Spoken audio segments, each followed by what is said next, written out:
Cambodia positions itself as Muslim-friendly destination with airport prayer rooms.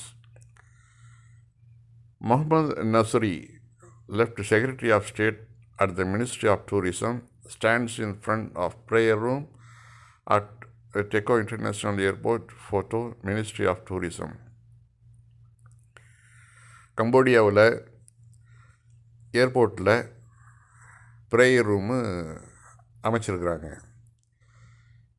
இது கம்போடியாவில் முஸ்லீம்கள் எந்த அளவு அங்கே வந்து போகிறாங்க, அவர்களுக்கு ஒரு நல்ல இடத்தை ஏற்படுத்தி கொடுக்கணுன்ட்டு அந்த நாடு தீர்மானிச்சுக்கிட்டு பாருங்கள்.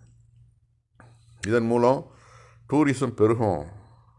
அதாவது ஏர்போர்ட்டுக்கு வரக்கூடிய முஸ்லீம்கள் தங்களுடைய இறை கடமையை நிறைவேற்றுறதுக்கு ஒரு வசதியாக இந்த இடம் இருக்கும்னு சொல்லிட்டு அவர்கள் நிர்மாணிச்சிருக்காங்க.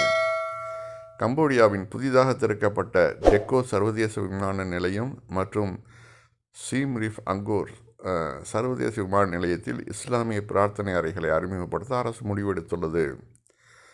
இஸ்லாமியர்களை அதிக அளவில் கம்போடியா வரவழைக்க சுற்றுலாத்துறையின் இந்த முடிவை அந்த நாட்டில் பலரும் பாராட்டுகின்றனர்.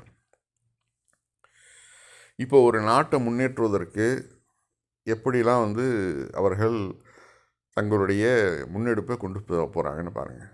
ஆனால் நம்ம நாடு என்ன பண்ணுறாங்க, முஸ்லீம்களை பல பிரச்சனைகள் கொண்டு எந்தெந்த விதத்திலலாம் அவர்கள் கொடுமைப்படுத்தணுமோ அப்படிலாம் பண்ணுறாங்க.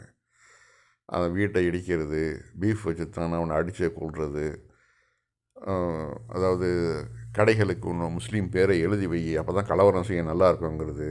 இதெல்லாம் நம் நாட்டு சுற்றுலாத்துறையை பாதிக்குமா பாதிக்காதா? இதெல்லாம் ஆட்சியாளர்கள் நல்லா புரிஞ்சுக்கணும், தங்களுடைய நிலைமைகளை மாற்றிக்கணும்.